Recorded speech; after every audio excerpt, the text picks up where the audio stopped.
തീർച്ചയായിട്ടും വളരെ ബ്യൂട്ടിഫുൾ ആയ ഒരു മൊമെന്റ് ആണ്. I love the name. എനിക്ക് ഈ പ്രേം പാറ്റനെ കുറിച്ച് അറിയാനൊരു താല്പര്യമുണ്ട്. പ്രേം ഓക്കെ, പ്രേമം, പാറ്റ എവിടുന്ന് വന്നു?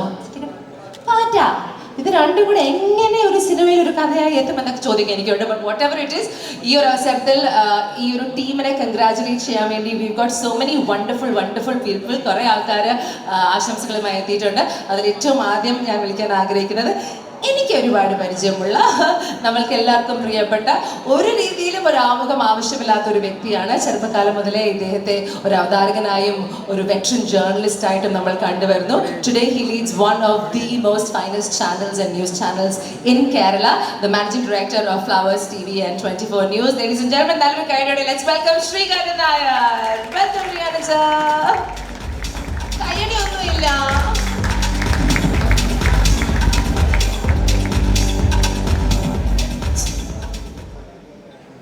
പ്രിയമുള്ളവരെ, അങ്ങനെ ഒരുപാട് ഇങ്ങനെ ലോഞ്ചുകളിലൊന്നും ഞാനിങ്ങനെ പോകാറില്ല. എന്നെ നിങ്ങളങ്ങനെ കണ്ടു കാണത്തുമില്ല. നമ്മളൊരു എപ്പോഴും ഒരു കവറേജ് പാർട്ടിയാണ്. ദൂരെ നിന്ന് കവർ ചെയ്യുക എന്നുള്ളതാണ് നമ്മുടെ ജോലി. കവർ ചെയ്യപ്പെട്ടാൽ നമുക്ക് ആത്മസംതൃപ്തി കിട്ടും, നാട്ടുകാർക്കും കിട്ടും, അത്യാവശ്യം ചാനൽ നടന്നു പോവുകയും ചെയ്യും. പക്ഷേ ലിജീഷ് എനിക്ക് വളരെ വേണ്ടപ്പെട്ട ഒരാളാണ്. ലിജീഷിൻ്റെ കുറിപ്പുകളൊക്കെ ഞാൻ സശ്രദ്ധം വായിക്കാറുണ്ട്. മാത്രമല്ല, ഈ ചെറുപ്പക്കാരിലെ ചില സാധാരണമല്ലാത്ത ചില ഗുണഗണങ്ങളുണ്ട് എന്ന് ഞാൻ ഈ അടുത്ത കാലത്തല്ല, കുറച്ച് കാലമായിട്ട് മനസ്സിലാക്കിയിട്ടുണ്ട്. മാത്രമല്ല, ഇദ്ദേഹം കൈവയ്ക്കുന്ന മേഖലകളിലൊക്കെ തന്നെ ഇദ്ദേഹത്തിനൊരു മേൽവിലാസം ഉണ്ടാക്കാൻ കഴിഞ്ഞിട്ടുണ്ട് എന്ന് ഞാൻ മനസ്സിലാക്കുന്നു.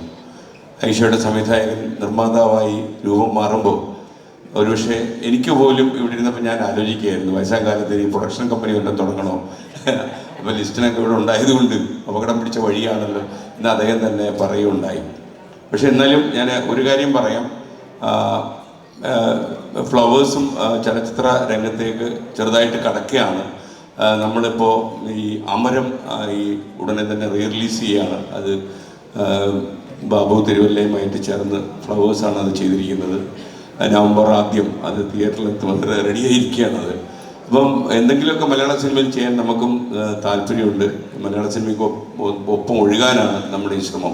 ഇനി ഈ പ്രേംപാറ്റ എന്ന സിനിമ എനിക്ക് തോന്നിയ പോലൊരു സംശയം എനിക്കുമുണ്ട്. ഈ പൂമ്പാറ്റയുടെ ചേട്ടനാണോ പ്രേംപാറ്റ എന്നെനിക്ക് ആദ്യം തന്നെ ഡൗട്ട് തോന്നിയത്. എന്തായാലും ലിജീഷ് കുമാർ എഴുതുന്ന കഥയായതുകൊണ്ട് അതിനെന്തെങ്കിലും ഒരു പ്രത്യേകത ഉണ്ടാകും എന്ന് ഞാൻ മനസ്സിലാക്കുന്നു. മലയാള സിനിമയിൽ ഇവരുടെ ഈ പിന്നെ എനിക്ക് തോന്നി ഇതിനകത്തെ ഈ സ്റ്റുഡിയോ ഔട്ട്സൈഡേഴ്സ് എന്നുള്ളത് ചിലപ്പം സ്റ്റുഡിയോ ഇൻസൈഡേഴ്സ് എന്നിട്ടായിരുന്നതിൽ കുഴപ്പമില്ലായിരുന്നു അല്ലേ? പക്ഷേ ഇവർ പുറംവാതിൽ ചിത്രീകരണത്തിന് പോകുന്നവരായതുകൊണ്ടാണോ ഇനി പുറത്തുള്ള ഈ ബാക്ക് ബോർഡുകളെ അകത്തേക്ക് ക്ഷണിക്കാനായതുകൊണ്ടാണോ എന്ന് എനിക്കറിയില്ല. എന്തായാലും ആ ബാക്ക് ബോൺ എന്ന് പറയുന്ന ആ മന്മഥേട്ടൻ കയറി വരുമ്പോൾ രക്തസാക്ഷിയുടെ മുഖം ഉണ്ടായിരുന്നു. പക്ഷേ അദ്ദേഹം വളരെ ഉല്ലാസത്തോടെ ചിരിച്ചിരുന്ന് ലാൻഡ് ചെയ്തേ ഉള്ളെന്ന് പറഞ്ഞു. അദ്ദേഹം മലയാള സിനിമയിലേക്കാണ് ലാൻഡ് ചെയ്തതെന്ന് ഞാൻ മനസ്സിലാക്കുന്നു. അദ്ദേഹത്തിന് നല്ല ദിവസങ്ങൾ ഉണ്ടാകട്ടെ എന്ന് ഞാൻ ആത്മാർത്ഥമായിട്ട് ആശംസിക്കുന്നു. മന്മഥേട്ടനെ എനിക്ക് ശരിക്കും അറിയത്തില്ല കേട്ടോ. ഞാനിവിടെ ഈ ബാക്ക് ബോൺ എന്ന് കേട്ടപ്പം എല്ലാ പരിപാടിക്കും ഒരു ബോൺ വേണമല്ലോ എന്നുള്ളത് കൊണ്ട് ഞാൻ ആസ്വദിച്ചു പോയതാണ്. മാത്രമല്ല, ആമിർ അദ്ദേഹത്തിൽ നിന്നൊക്കെ ഒരു ചിരിയും ചിരിക്കുന്നുണ്ടായിരുന്നു. അതുകൊണ്ട് ആ ചിരിക്ക് നമ്മുടെ ഹരികൃഷ്ണൻ സിനിമയെ പറഞ്ഞൊരു 100,000 അർത്ഥമുണ്ട് എന്ന് ഞാൻ മനസ്സിലാക്കുന്നു. അദ്ദേഹത്തിന് എല്ലാ ആശംസകളും. അപ്പോൾ ഈ ആമിറിനും അതുപോലെ ലിജീഷിനും നല്ല ഒരു സൃഷ്ടിയാകട്ടെ. രഞ്ജിനി പറഞ്ഞതുപോലെ നമ്മുടെ ലാലേട്ടനും ഒക്കെ സിനിമയിൽ ഇപ്പോൾ ദേശീയ തലത്തിൽ വളരെ ശ്രദ്ധ നേടുന്ന ഒരു കാലമാണ്.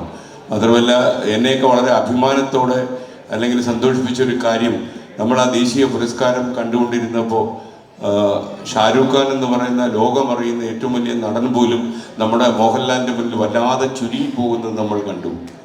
ഇവിടെ എല്ലാം അടിമുടി നിറഞ്ഞിരുന്നത് മോഹൻലാലായിരുന്നു.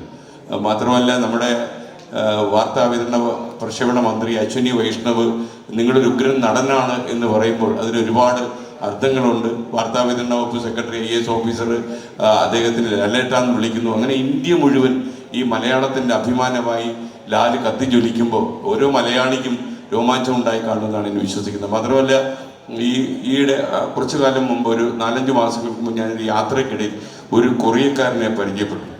അപ്പം അയാൾ എന്നോട് ചോദിച്ചു, ഞാൻ മലയാള സിനിമകൾ കാണാറുണ്ട് എന്ന് ഈ കൊറിയക്കാരൻ എന്നോട് പറഞ്ഞു. ഞാൻ ആദ്യമായിട്ട് മുഖത്തേക്കൊന്ന് നോക്കി. അപ്പോൾ ഈ വിവർത്തനം വളരെ എളുപ്പമായൊരു കാലത്താണ് നിൽക്കുന്നത്. അയാൾ എന്നോട് ചോദിച്ചു, how is your Fahadh Faasil എന്നാണ് ചോദിച്ചത്.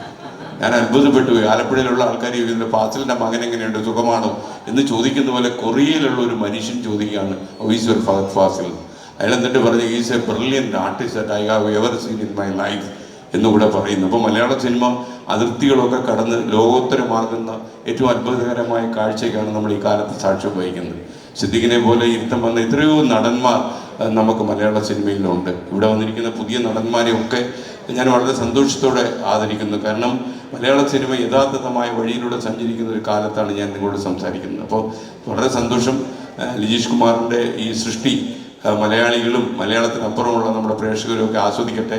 അതുപോലെ ആമേറിൻ്റെ ഈ പ്രൊഡക്ഷൻ കമ്പനിയും അതേപോലെ നമ്മുടെ ബാക്ക് ബോണായ നമ്മുടെ മന്മഥേട്ടനും ഒക്കെ നല്ല ദിവസങ്ങൾ സമ്മാനിക്കട്ടെ എന്ന് ആശംസിക്കുന്നു. Thank you. എല്ലാവിധ ഭാവങ്ങളും. Good bye. ഒരു മ്യൂസിക് ഡയറക്ടർ ആദ്യമായി ഒരു കോ പ്രൊഡ്യൂസറായിട്ട് ഒരു സിനിമയിൽ എത്തുകയാണ്. അത് പ്രേം പാറ്റ എന്ന സ്റ്റുഡിയോ ഔട്ട്സൈഡേഴ്സിന്റെ സിനിമയാണ്. അത് മറ്റാരുമല്ല, നമ്മൾക്ക് എല്ലാവർക്കും പ്രിയപ്പെട്ട സെലിബ്രിറ്റി മ്യൂസിക് ഡയറക്ടർ അങ്കിത് മേനനാണ്. Can we give it up for Ankit? Ankit, can you join us on stage? അൽവ കണ്ണാളെ എന്ന പാട്ടും എന്ന പാട്ടും ഒക്കെ ചെയ്തത് അങ്കിത് ആണ്. And now he's wearing the hat of a co-producer. Srikandan sir ഒരു memento അങ്കിത്തിന് നൽകി. We welcome you to Prem Pata and thank you for your association.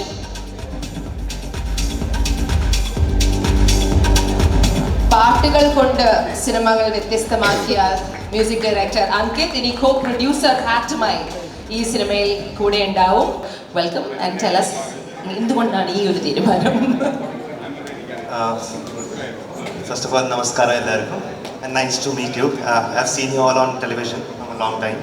It's really nice to see you here on stage. ഇവിടെ ഇതിനാ co producer ആവാൻ കൂടുതൽ ചിന്തിച്ചില്ല, അതുകൊണ്ടാണ് co producer ആവാൻ തീരുമാനിച്ചത്. I'm a big filmmaking fan. അപ്പോൾ just to confine myself with music is okay, it's a part of what I do. അപ്പോൾ ഈ പാട്ടിനെ എങ്ങനെ കൂടുതൽ സ്ട്രീംസിൽ ചാനലൈസ് ചെയ്യാൻ പറ്റും എന്ന് നോക്കിയപ്പോൾ and then Aamir is a great friend of mine. So if he's doing a film, പുള്ളി ഇങ്ങനെ ചോദിച്ചു കഴിഞ്ഞാലും അല്ലെങ്കിൽ നമ്മൾ അങ്ങോട്ട് പറയും ഓക്കെ യെസ് കറക്റ്റ്. സോ അങ്ങനെ കൂടുതൽ ചിന്തിച്ചിട്ടില്ല. And yeah it's I hope it works. Ankit music direction ചെയ്തപ്പോൾ വർക്ക് ചെയ്തിട്ടില്ലേ? അതുപോലെ ഇതൊക്കെ ചെയ്ത് ഇതും വർക്ക് ചെയ്യും അല്ലേ? പക്ഷെ അങ്കിത്തിന് ഇവിടെ കേട്ടപ്പോൾ we had a big request from ഞങ്ങളുടെ ഈ സൈഡ് ഓഫ് ടീം.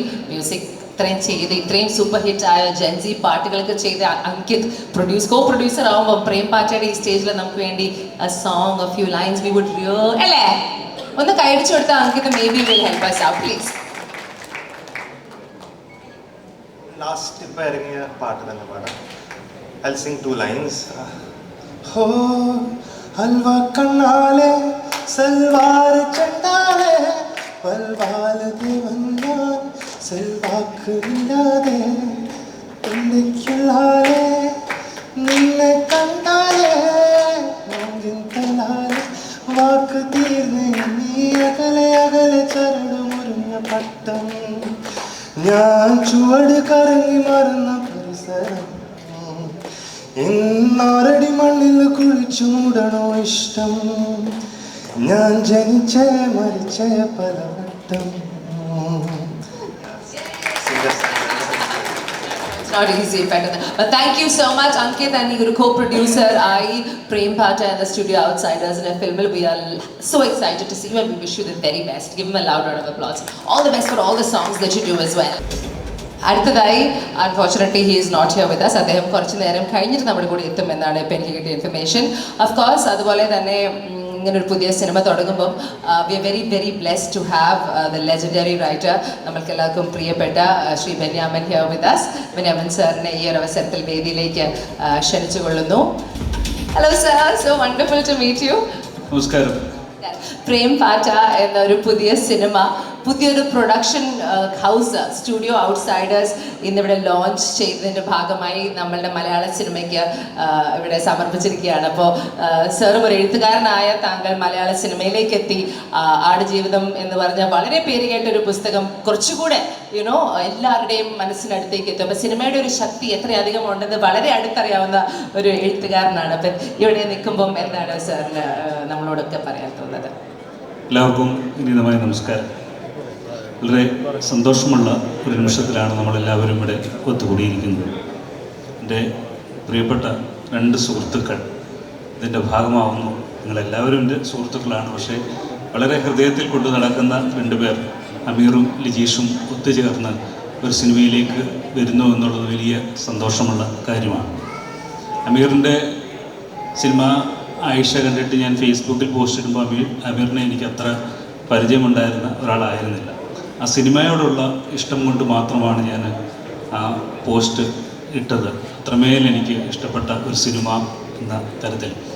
പിന്നീട് ഇടി കൂടി വന്നപ്പോൾ മലയാള സിനിമയിൽ എങ്ങനെയാണ് സിനിമ ചെയ്യേണ്ടത് എന്ന് കൃത്യമായി നമുക്ക് ഓരോരുത്തർക്കും കാണിച്ചു തന്ന ഒരു ഡയറക്ടറാണ്. വലിയ സന്തോഷമുണ്ട് അമീർ 3ാമത് ഒരു സിനിമയുമായി നമ്മൾക്കിടയിലേക്ക് കടന്നു വരുന്നു എന്നുള്ളത്. ലിജീഷിനെ സംബന്ധിച്ചാണെങ്കിൽ ലിജീഷും ഞാനും തമ്മിൽ പരിചയപ്പെട്ടത് എന്നാണെന്ന് ഓർമ്മയില്ലാത്ത വിധം സൗഹൃദമുള്ള 2 പേരാണ്. ലിജീഷ് യഥാർത്ഥത്തിൽ അധ്യാപകനാണ്, മറ്റനേകം കാര്യങ്ങൾ നിൽക്കുന്ന ആളാണ്. പക്ഷേ ലിജീഷിൻ്റെ ഹൃദയത്തിലുടനീളം എല്ലാ കാലത്തും സിനിമയും നോവലും ഒക്കെ ഇങ്ങനെ ഉണ്ട് എന്ന് എനിക്കറിയാം. അപ്പോഴൊക്കെ ലിജീഷ് കാണുമ്പോഴും പുതിയ കഥകളെക്കുറിച്ചും സിനിമയെക്കുറിച്ചും ഇങ്ങനെ സംസാരിച്ചു കൊണ്ടേയിരിക്കുമായിരുന്നു.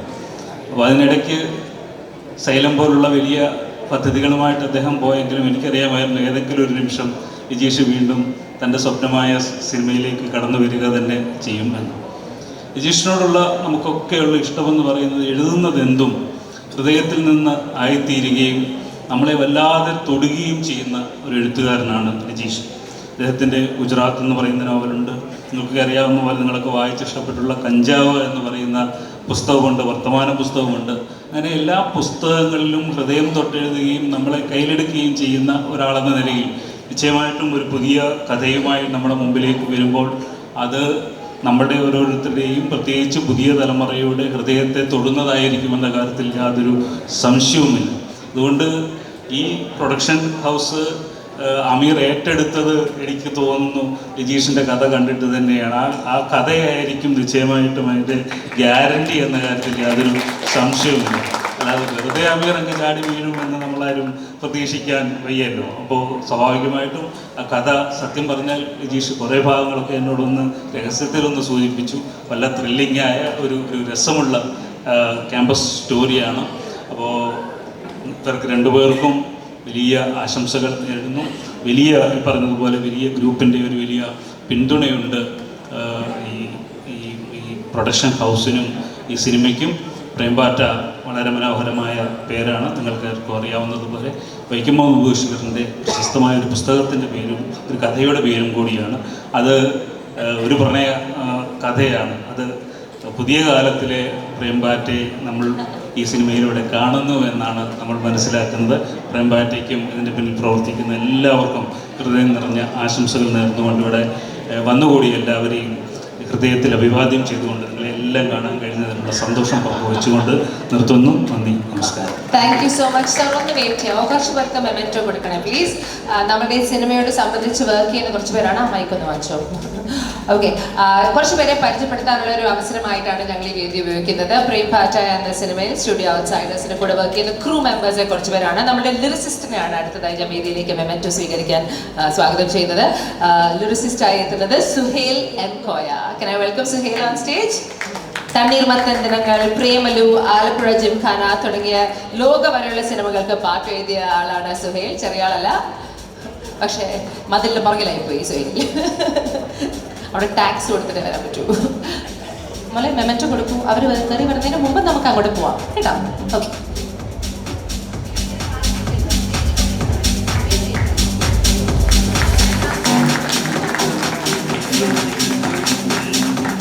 സുഹേൽ 2 വാക്ക് സംസാരിക്കില്ലല്ലോ? ഓക്കെ, ഞാൻ ടൈം സേവ് ചെയ്യാൻ ഞാനിങ്ങനെ ചെയ്യും.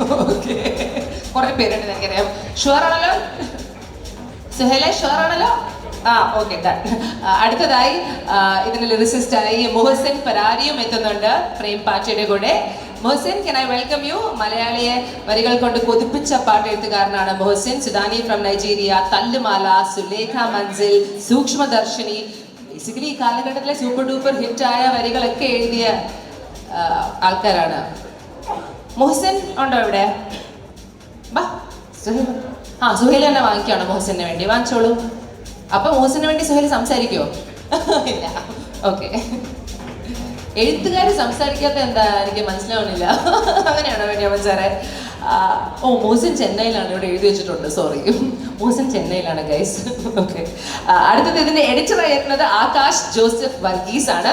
പ്രേമലു, സൂപ്പർ ശരണ്യ പോലെയുള്ള യൂത്ത് എന്റർടൈനറുടെ എഡിറ്ററാണ് ആകാശ്. We welcome you. എല്ലാം ലൈക്ക് സൂപ്പർ ആയിട്ടുള്ള ടീമാണോ നിങ്ങൾ ഓർഗനൈസ് ചെയ്തിരിക്കുന്നത്? കൊള്ളാലോ, എനിക്ക് ഇഷ്ടപ്പെട്ടോ? Akash Joseph Varghese, welcome to team Prem പാറ്റ.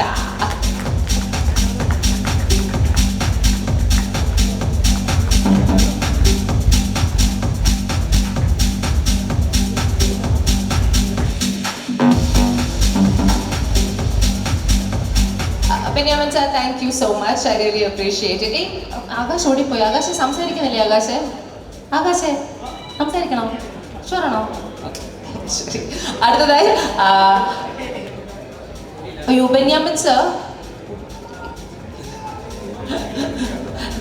സാർ, ഞാൻ ഒരു ഫേവറോട് ചോദിച്ചോട്ടെ, ഒരാൾക്കും കൂടെ നമുക്ക് കൊടുക്കാം. അത് മറ്റാരുമല്ല, ബെന്യാമിൻ സാർ അവിടെ പോയി സംസാരിച്ചപ്പോൾ ഞാൻ വിചാരിച്ചു അദ്ദേഹത്തെ ഇങ്ങോട്ട് വിളിച്ച് മെമെന്റോ കൊടുത്തിട്ട് നമുക്ക് സംസാരിപ്പിക്കാമല്ലോ. അത് മറ്റാരുമല്ല, നമ്മുടെ പ്രിയപ്പെട്ട സിദ്ദിഖേട്ടനാണ്. സിദ്ദിഖേട്ടാ, വേദിയിലേക്ക് ക്ഷണിക്കുന്നു. ഒരു മെമെന്റോ നൽകി ബെന്യാമിൻ സാർ ആദരിക്കാൻ വേണ്ടിയാണ്. സിദ്ദിഖേട്ടനും ഈ സിനിമയിൽ ഒരു ഭാഗമായിട്ടുണ്ട് എന്ന് കേട്ടു. ആ മെമെന്റോ സിദ്ദിഖ്.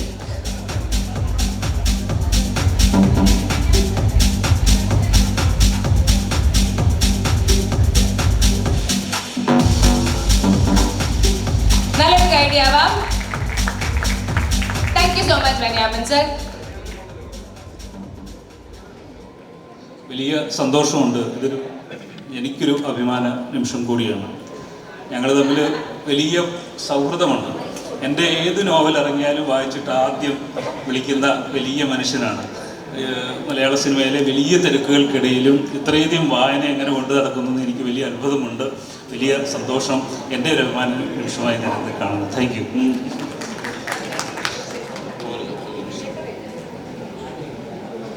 എല്ലാവർക്കും നമസ്കാരം. ഒരു വളരെ ധന്യമായ മുഹൂർത്തത്തിന് സാക്ഷിയാവാൻ സാധിച്ചതിൻ്റെ അഭിമാനവും സന്തോഷവും എല്ലാം ഉണ്ട്. സ്റ്റുഡിയോ ഔട്ട്സൈഡേഴ്സിൻ്റെ ലോഞ്ചാണെന്ന്. ഇത് അവരുടെ ആദ്യത്തെ പ്രോജക്റ്റാണ് പ്രേം പാറ്റ എന്ന് പറയുന്ന സിനിമ. ആമിർ ഈ സിനിമയുടെ കഥ പറഞ്ഞപ്പോൾ ആദ്യം കഥ പറയാൻ വരുന്നു എൻ്റെ അടുത്ത്. ഇതിൻ്റെ കഥ പറയുന്നു എന്ന് പറയുമ്പോൾ ഞാൻ ഈ സിനിമയിൽ ഇത്രയും ഒരു വലിയ വേഷമാണ്, അതല്ലെങ്കിൽ ഇത്രയും ഇമ്പോർട്ടൻസ് ഉള്ളൊരു ക്യാരക്ടറാണ് ഞാൻ ചെയ്യാൻ പോകുന്നതെന്ന് ഞാൻ പ്രതീക്ഷിച്ചിട്ടുണ്ടായിരുന്നില്ല. ഞാൻ എൻ്റെ കഥ കേട്ട് അത്രയും നല്ല കഥാപാത്രത്തെയാണ് എനിക്ക് ലഭിച്ചിരിക്കുന്നത്. പിന്നെ ഒരു ക്യാമ്പസ് പ്രണയം, ആ ക്യാമ്പസ് പ്രണയത്തിൻ്റെ കഥ പറയുന്നൊരു സിനിമയിലൊക്കെ എനിക്കെന്തായിരിക്കും പങ്കെന്നൊക്കെ ഞാനും ആലോചിച്ചിരുന്നു. നിങ്ങളിപ്പോൾ അങ്ങനെ ആലോചിച്ചിട്ടുണ്ടാവും. അപ്പോൾ അത് സിനിമ വരുമ്പോൾ നിങ്ങൾക്ക് മനസ്സിലാവും. പിന്നെ ഇന്നത്തെ ഈ ഫംഗ്ഷന് വേണ്ടി നമുക്ക് അയച്ച ക്ഷണക്കത്ത് വായിക്കുമ്പോൾ മുതൽ നമുക്ക് മനസ്സിലാവും ഇവരുടെ ഒരു വ്യത്യസ്തമായ ചിന്താഗതി എങ്ങനെയാണ്. സാധാരണ ഒരു ക്ഷണക്കത്ത് പോലെയല്ല ആ ക്ഷണക്കത്ത് എഴുതിയിരിക്കുന്നത്. ഇതിൻ്റെ പ്രൊഡക്ഷൻ കമ്പനിക്ക് പേരിട്ടിരിക്കുന്നത് സ്റ്റുഡിയോ ഔട്ട്സൈഡേഴ്സ്, അതുപോലെ സിനിമയ്ക്ക് പേരിട്ടിരിക്കുന്നത് പ്രേം പാറ്റ. അതൊക്കെ ആമിറിൻ്റെയും ലിജീഷിൻ്റെയും ഒരു വ്യത്യസ്തമായ ചിന്തകളാണ്. അതുപോലെ തന്നെ ആയിരിക്കും ഈ സിനിമയുടെ പ്രമേയവും. ഈ സിനിമയും നമ്മളിതുവരെ കണ്ടിട്ടില്ലാത്ത അല്ലെങ്കിൽ നമ്മൾ കേട്ടിട്ടില്ലാത്തൊരു കഥയുമായിട്ടാണ് ആമിറും ലിജീഷും ഈ സിനിമയിലേക്ക് വരുന്നത്. അത് വളരെ സന്തോഷം നിറഞ്ഞ ഒരു കാര്യമാണ്. അതുപോലെ ആമിറിൻ്റെ മുൻ സിനിമകൾ ഞാൻ കണ്ടിട്ടുണ്ട്. 2 സിനിമകളും കണ്ട് ആമിറിൻ്റെ ഒരു സംവിധാനം മികവും മനസ്സിലാക്കിയിട്ടുണ്ട്. അപ്പോൾ ഇതിൻ്റെ ഒരു നിർമ്മാണ ചുമതല കൂടി ഏറ്റെടുക്കുമ്പോൾ മറ്റു പലരും ഒരു സർക്കാസ്റ്റിക്കായിട്ടൊക്കെ അങ്ങനെ പറഞ്ഞെങ്കിൽ പോലും അത് ഒരു വലിയ ഉത്തരവാദിത്തമാണ് അത് ആമിർ ഏറ്റെടുക്കുന്നത്. അതിന് ഞാൻ പ്രത്യേക അഭിനന്ദനം അറിയിക്കുന്നു. ഒരു സിനിമ സംവിധാനം ചെയ്യുക എന്ന് പറയുമ്പോൾ ആ ഒരു ബാധ്യത മാത്രം ഏറ്റെടുത്തിട്ട് അതിൻ്റെ പ്രൊഡക്ഷൻ്റെ കാര്യങ്ങളൊന്നും ചിന്തിക്കാതെ വേണമെങ്കിൽ ആമിർ ഒരു സിനിമയുടെ സംവിധായകനാകാം. പക്ഷെ അതല്ല, ഇതിൻ്റെ നിർമ്മാണ ചുമതല കൂടി ഏറ്റെടുക്കുന്നു എന്ന് പറയുമ്പോൾ ആ സിനിമ ആ പറഞ്ഞ ബജറ്റിൽ തീർക്കാനും അത് പറഞ്ഞ ദിവസത്തിനുള്ളിൽ ആ സിനിമ തീർക്കാനും ഒക്കെയുള്ള ഒരു വലിയൊരു ഉത്തരവാദിത്വം കൂടിയാണ് ആമിർ ഏറ്റെടുക്കുന്നത്. അതൊരു വലിയ കാര്യമാണ്. ഇനി വരുന്ന സംവിധായകരും അങ്ങനെയൊക്കെ ചെയ്യണമെന്നാണ് എനിക്ക് നിർദ്ദേശിക്കാനുള്ളത്. കാരണം ഒരു സംവിധായകൻ്റെ കയ്യിലാണ് ഈ സിനിമ. അപ്പോൾ അത് നിർമ്മാണ ചുമതല കൂടി അദ്ദേഹത്തിൻ്റെ ചുമലിൽ വരുമ്പോൾ തീർച്ചയായിട്ടും ആ സിനിമയുടെ കൂടുതലൊരു ഉത്തരവാദിത്വം ഉണ്ടാവും. ആ സിനിമ കൂടുതൽ നന്നാവാനുള്ള എല്ലാ ശ്രമങ്ങളും ഉണ്ടാവും. ലിജീഷ് വളരെ വ്യത്യസ്തമായ കഥയാണ്. ലിജീഷ് പിന്നീട് 1-2 മറ്റ് കഥകൾ കൂടി എൻ്റെ അടുത്ത് പറഞ്ഞു. അതെല്ലാം നമുക്ക് വളരെയധികം സന്തോഷം തോന്നുന്ന, നമ്മൾ കേട്ടിട്ടില്ലാത്ത രീതിയിലുള്ള വ്യത്യസ്തമായ കാഴ്ചപ്പാടുകളോട് കൂടിയ റൈറ്ററാണ് അദ്ദേഹം. സിനിമയിൽ ഇതൊരു നല്ല തുടക്കമാണ്.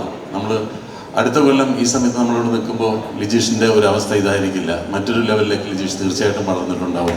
വലിയൊരു എഴുത്തുകാരനായി മലയാള സിനിമയിൽ അറിയപ്പെടുന്ന ഒരാളായിട്ട് മാറും. ഈ സിനിമയ്ക്ക് എല്ലാ ആശംസകളും നേരുന്നു. ഇവിടെ എത്തിയ എല്ലാവരെയും ഞാൻ സ്വാഗതം ചെയ്യുന്നു. എല്ലാവർക്കും എൻ്റെ നന്ദി അറിയിക്കുന്നു. ബെന്യാമിൻ പറഞ്ഞ പോലെ വളരെ ദീർഘകാലമായിട്ടുള്ള ഞങ്ങളുടെ ബന്ധമാണ്. ഞാൻ ബെന്യാമിൻ്റെ ഏറ്റവും അവസാനം വായിച്ച നോവലാണ് ആടുജീവിതം. അതിനേക്കാൾ മുമ്പ് ഞാൻ ആദ്യം മഞ്ഞ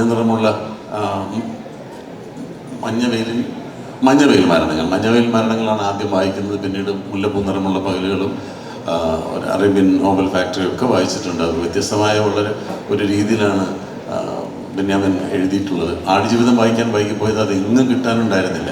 എവിടെ അന്വേഷിച്ചിട്ടും എനിക്ക് ആ പുസ്തകം കിട്ടിയിരുന്നില്ല. പിന്നെ എനിക്ക് ബെന്യാമിൻ തന്നെയാണ് ആ ഒരു പതിപ്പ് തന്നത്. പിന്നെ എനിക്ക് ബെന്യാമിൻ ആദ്യം എഴുതിയ അഭിഷേകൻ എന്ന നോവല് തന്നു. അപ്പോൾ നിങ്ങളെപ്പോലെയൊക്കെ ഞാനും ബെന്യാമിൻ്റെ ഒരു വലിയ ആരാധകനാണ്. അദ്ദേഹത്തെയും ഈ വേദിയിൽ ഒപ്പം നിർത്താൻ കഴിഞ്ഞതിൽ വളരെ വലിയ സന്തോഷം. പിന്നെ രഞ്ജനെ പറ്റി ഞാൻ കൂടുതലൊന്നും പറയുന്നില്ല. Thank you.